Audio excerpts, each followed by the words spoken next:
तो नमस्कार प्यारे बच्चों, graph mathematics classes feed bank 0.5 में स्वागत है।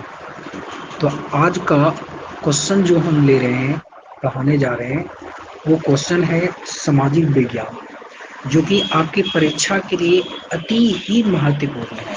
इसलिए एक एक क्वेश्चन को तवज्जो दीजिएगा। तो पहला क्वेश्चन है, क्वेश्चन नंबर 1 कि हिंदी चीन में कोलोन किन्हें कहा जाता था। क्वेश्चन सुनिएगा, हिंदी चीन में कोलोन किन्हें कहा जाता था। तो इसका सही ऑप्शन नंबर सी होगा, यानी फ्रांसीसी नागरिकों को। किसको कहा जाता था? फ्रांसीसी नागरिकों को। नेक्स्ट क्वेश्चन जो है वो है, इटली के एकीकरण में निम्न में से किसका संबंध नहीं है। इटली के एकीकरण में निम्न में से किसका संबंध नहीं है। वो तो ऑप्शन नंबर ए होगा, यानी बिस्मार्क। क्या होगा? बिस्मार्क। अगले क्वेश्चन है, युद्ध और शांति पुस्तक किसने लिखी। युद्ध और शांति पुस्तक किसने लिखी? तो इसका सही आंसर हो जाएगा B number, option number B, Tolstoy. Next question देखते हैं, कहता विश्वव्यापी आर्थिक संकट किस वर्ष आरंभ हुआ था। यानी क्वेश्चन है चौथा नंबर, विश्वव्यापी आर्थिक संकट किस वर्ष आरंभ हुआ था। तो इसका सही आंसर हो जाएगा बाबू ऑप्शन नंबर सी, यानी 1929 ईस्वी में। 1929 ईस्वी में। नेक्स्ट क्वेश्चन है, अखिल भारतीय ट्रेड यूनियन कांग्रेस की स्थापना कब की गई, यानी कब हुई। अखिल भारतीय ट्रेड यूनियन कांग्रेस की स्थापना कब हुई।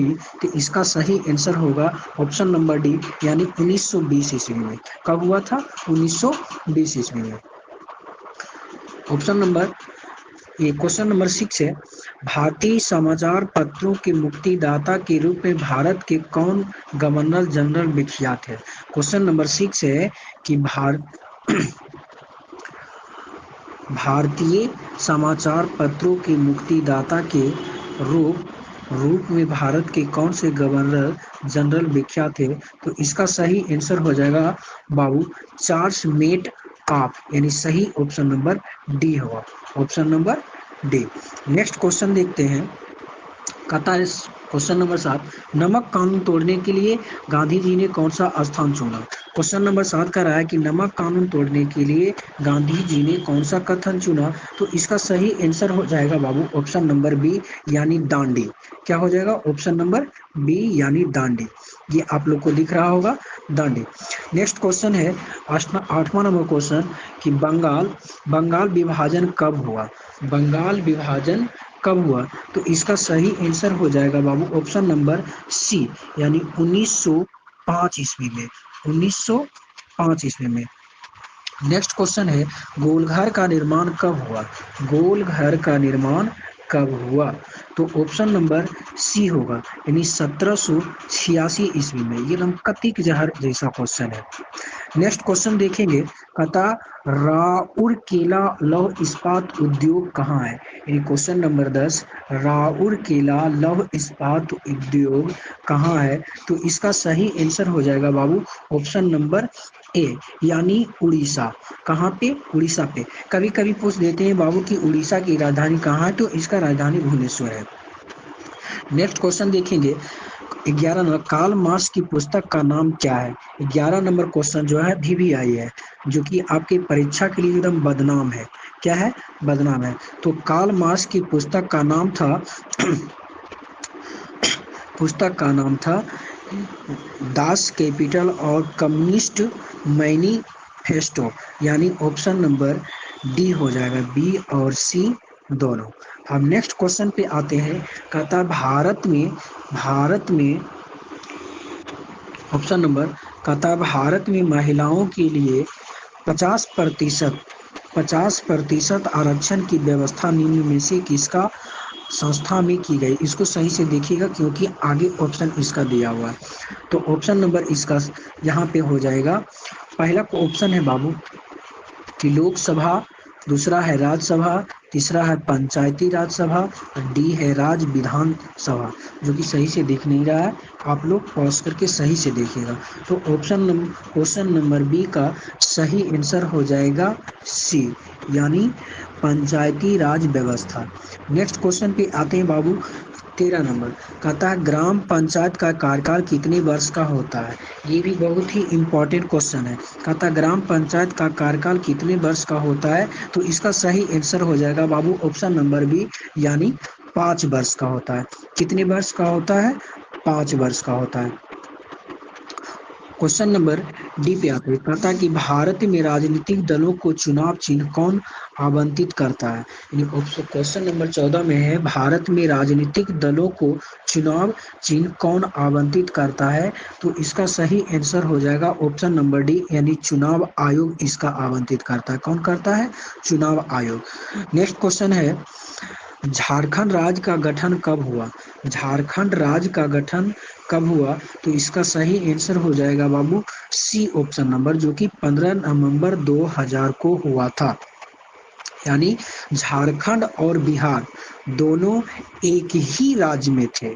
दोनों क्या था, एक ही में थे, लेकिन 15 नवंबर 2002 को इन दोनों को दो भागों में बांट दिया गया। इसे क्या किया गया, दो भागों में बांट दिया गया। नेक्स्ट क्वेश्चन देखते हैं 16 नंबर। कह भारतीय संविधान की 8वीं अनुसूची में कितनी भाषाओं को स्थान दिया गया है। भारतीय संविधान की 8वीं अनुसूची में कितनी भाषाओं को स्थान दिया गया है, तो इसका ऑप्शन नंबर बी होगा, यानी 22। एक सही आंसर होगा बी नंबर, जो कि 22 दिया हुआ है। नेक्स्ट क्वेश्चन देखेंगे बाबू 17 नंबर। भारत में किस प्रकार की शासन प्रणाली है। क्वेश्चन नंबर 17 में है भारत में किस प्रकार की शासन प्रणाली है, तो इसका सही आंसर हो जाएगा बाबू ऑप्शन नंबर बी, यानी संघीय और संसदीय है। ऑप्शन नंबर बी इसका सही आंसर होगा। नेक्स्ट क्वेश्चन पे आते हैं। नेक्स्ट क्वेश्चन कहता है कि भारत में पहला नगर निगम कहाँ बना। कहता है भारत में पहला नगर निगम कहाँ बना, तो इसका सही आंसर हो जाएगा बाबू मद्रास, यानी चेन्नई। यानी चेन्नई कहाँ पे, चेन्नई। चेन्नई एक जिला है। नेक्स्ट क्वेश्चन पे आते हैं 19 नंबर में। भारत में मतदान होने की न्यूनतम आयु क्या है। 19 नंबर क्वेश्चन में कह रहा है बाबू कि भारत में मतदान होने की न्यूनतम आयु क्या है, तो इसका सही आंसर हो जाएगा बाबू 18 वर्ष। कितना हो जाएगा, ऑप्शन नंबर सी, यानी 18 वर्ष। नेक्स्ट क्वेश्चन देखेंगे 20 नंबर। कह रहा है कि लोकतंत्र का प्राण किसे कहा जाता है। 20 नंबर क्वेश्चन का है कि लोकतंत्र का प्राण किसे कहा जाता है, तो इसका सही आंसर हो जाएगा बाबू राजनैतिक दल को कहा जाता है। ऑप्शन नंबर ए इसका सही होगा, यानी राजनीतिक दल को कहा जाता है लोकतंत्र का प्राण, यानी ऑप्शन नंबर ए होगा 20 का। 21 नंबर क्वेश्चन में है कि निम्नलिखित में कौन रबी फसल है। 21 क्वेश्चन नंबर में कह रहा है कि निम्नलिखित में कौन रबी फसल है, तो इसका सही आंसर हो जाएगा ऑप्शन नंबर सी, यानी गेहूं। इसका सही आंसर क्या होगा, गेहूं। नेक्स्ट क्वेश्चन है कि पूर्व मध्य रेलवे का मुख्यालय कहाँ स्थित है। यानी पूर्व मध्य रेलवे का मुख्यालय कहाँ स्थित है, तो इसका सही आंसर हो जाएगा बाबू हाजीपुर, यानी ऑप्शन नंबर सी होगा इसका सही आंसर। नेक्स्ट क्वेश्चन पे आते हैं 23 नंबर। बिहार का शोक नदी किस नदी को कहा जाता है। यानी बिहार का शोक किस नदी को कहा जाता है, तो इसका सही आंसर हो जाएगा बाबू ऑप्शन नंबर बी, यानी कोसी नदी को कहा जाता है। नेक्स्ट क्वेश्चन पे आएंगे क्वेश्चन नंबर 24। कहता है निम्नलिखित खनिजों को कोडरमा किससे संबंधित है। यानी कहता है कि निम्नलिखित खनिजों में कोडरमा किससे संबंधित है, तो इसका सही आंसर हो जाएगा बी नंबर, यानी ऑप्शन नंबर बी अभ्रक। क्या हो जाएगा बाबू, अभ्रक। नेक्स्ट क्वेश्चन देखते हैं कि बाबू कि निम्नलिखित में से कौन कृषि पर आधारित नहीं है। निम्नलिखित में से कौन सी कृषि पर आधारित नहीं है, यानी 25 नंबर। तो सही आंसर इसका हो जाएगा बाबू डी, यानी सीमेंट जो है कृषि से संबंधित नहीं है। आपसे ऐसे भी क्वेश्चन पूछ सकता है कि सीमेंट उद्योग किससे संबंधित है, तो इसका सही आंसर सॉरी गलती बोल दी है, इस इन पूछ सकता है कि कृषि से संबंधित कुछ उद्योग का उदाहरण दे। नेक्स्ट क्वेश्चन पे देखते हैं बाबू, कहता है 26 नंबर कि लौह अयस्क है, यानी 26 नंबर कह रहा है कि लौह अयस्क है, तो इसका सही आंसर हो जाएगा ऑप्शन नंबर बी, यानी अनवीकरणीय संसाधन, अनवीकरणीय संसाधन। क्वेश्चन नंबर 27 में कह रहा है कि प्राकृतिक गैस पाई जाती है, 27 नंबर कह रहा है प्राकृतिक गैस पाई जाती है, तो इसका सही आंसर हो जाएगा ऑप्शन नंबर सी, यानी खनिज के तेल के साथ। किसके साथ? खनिज के तेल के साथ, ऑप्शन नंबर सी इसका सही आंसर होगा। नेक्स्ट क्वेश्चन पे आते हैं बाबू, ऑप्शन 28 कहता है निम्न में से कौन एशिया का सबसे बड़ा परमाणु शक्ति केंद्र है। कह रहा है क्वेश्चन नंबर 28 में कि निम्न में से कौन एशिया का सबसे बड़ा परमाणु शक्ति केंद्र है, तो इसका सही आंसर हो जाएगा बाबू ऑप्शन नंबर ए, यानी तारापुर, तारापुर। अब नेक्स्ट क्वेश्चन है, नेक्स्ट क्वेश्चन पे आते हैं 29 नंबर, कह रहा कि निम्नलिखित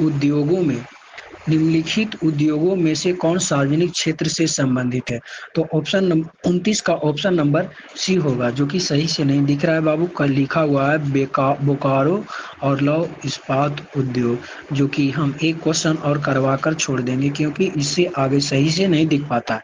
क्वेश्चन नंबर 30 में कहता है फाल्टा विशेष आर्थिक क्षेत्र कहाँ स्थित है, फाल्टा विशेष आर्थिक क्षेत्र कहाँ स्थित है, तो ये पश्चिम बंगाल में है, ये ऑप्शन नंबर बी सही होगा।